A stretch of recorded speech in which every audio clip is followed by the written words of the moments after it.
This overriding sense, when we look back from 1956, which this day marks, and to today, your view about where women's emancipation stands in South Africa today?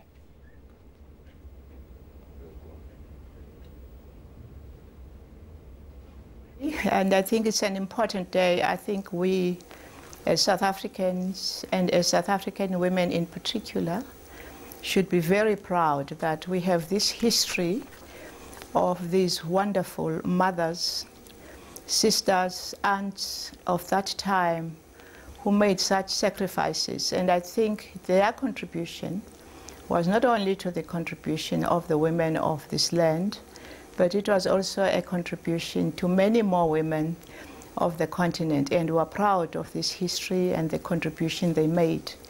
It is a long journey.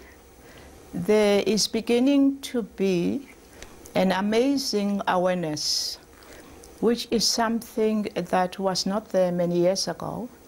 There was a time, I'm old enough to say that whenever people talked about emancipation of women, people would say those days, the most important thing is that we need to liberate all the people of this nation and liberate the black people. And this is not really, for now, a priority in our agenda. And what we're celebrating today is this slow awareness and the creation of institutions that are trying, very difficult, because patriarchy and tradition and religion all together remain very strong obstacles for us to see the progress in this area. And I'm glad that the women, the younger generation, continue to be vocal. They continue to talk about it. They continue to fight, because I think it's not going to be something that will happen overnight.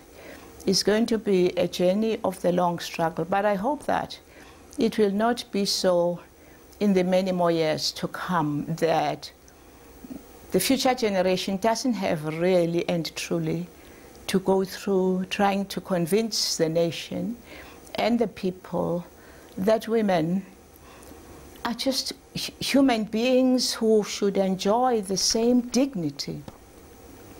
Why the difference for people who have such a major responsibility in the world of nurturing other people? Why should these people be considered ever to be different and inferior? Because those things that make the women different are those things that in fact are important to the creation of humanity and to the values in the world that come, and to the nurturing of the people. And I hope the struggle in our country will really be won sooner than later. We have to be sensitive that all the challenges that are facing the people of South Africa today, poverty being one of them, is really affecting more women, because women are in larger numbers in our country, and that the crisis in unemployment is affecting many mothers who have to feed many, many children. Now, Dr. Bam, and we have to understand sorry, Dr. Bam, sorry to cut in there. Dr. Bam, you mentioned poverty, you mentioned inequality. Those are the realities still we're faced with today in South Africa. I've been interviewing a number of young women this morning here on the program. They are highlighting even gender-based violence, gender-based abuse. There are also still access to the top echelons of corporates and women gender pay inequalities. What would you, with all the wisdom that you have today, what would you advise, for instance, our leaders? And I'm not just talking about political leaders, I'm talking about across society. What would you advise leaders, in particular men, how should they focus on to make sure that all this is achieved? Because the gaps are still wide between men and women. You know, my approach to this is probably that we do not only talk to leaders, because the leaders are really dealing with a crisis of values. They are also the leaders dealing with the problem of a male child in South Africa. And so the responsibility, yes, indeed, is the leaders. But I see a greater responsibility to all of us on how we nurture a young person, male in this country. Why do they feel that they have to be so violent? Why do they feel that they have no respect for women? Why do they, because really the violence is an outcome of an attitude of our own sons. And right across in this country, it takes different forms. And that will remain a very important one, because violence is destruction. And so we need to begin to look, all of us across the board, yes, like you, I include the leaders, but I think with me we need to look even with the basic education at home, the basic education in school. How do we begin to introduce these subjects, not in a way that is really only just intellectual for people to write exams, but a kind of education and a kind of ethics and morality that will enhance our young people in this country as they grow up. Okay, now we are almost 25 years in our democracy. That's 2019 coming up.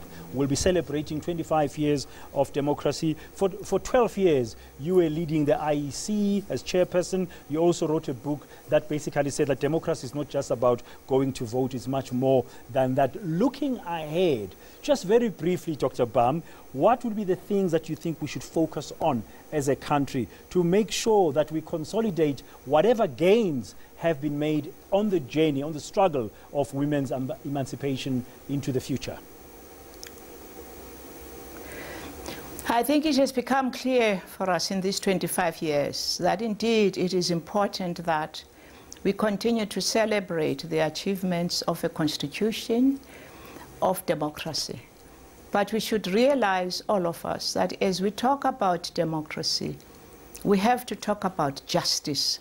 There is a relationship between how people live in a country and survive.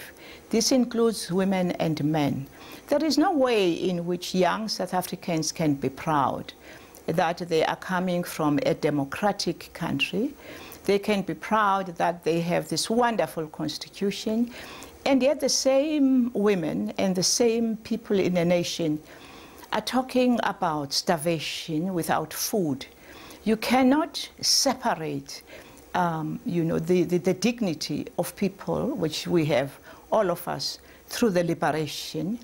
Yes, we will continue to be grateful and honor the sacrifices, but we also need to work on these issues on a day-to-day basis. And this particular one on the violence against women and the poverty that women are facing is not something that is just for the month of August.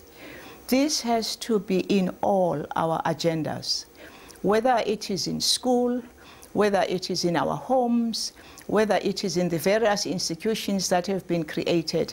It has to be everywhere, and it doesn't have to wait for the August day where we are talking about this problem. And I think this is the challenge. How do we begin to give importance to this particular issue, and that it is talked about, and that we are building awareness every corner where the males are, young males, where the mothers are who are nurturing these young males, because we have an amazing increase of single mothers.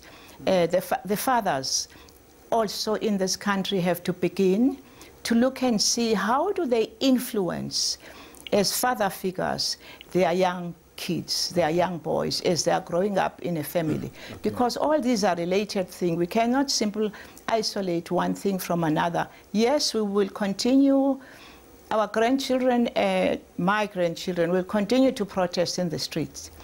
But there has to be much more than simple the protests, much more than simple demanding the police, which I think they can't be in each and every home. Okay. No matter what we do, there is no state in the world There's that still does a lot. that. Still a lot of work to be done, and thank you very much for sharing some of your insights and your views, Dr. Bam. And on behalf of my colleagues at ENCA, we also wish you a happy Women's Day. That's Dr. Brigalia Bam, Chairperson of the Thabo Mbeki Foundation, giving us some of reflections about the challenges we still face today in our country regarding all kinds of issues around women emancipation.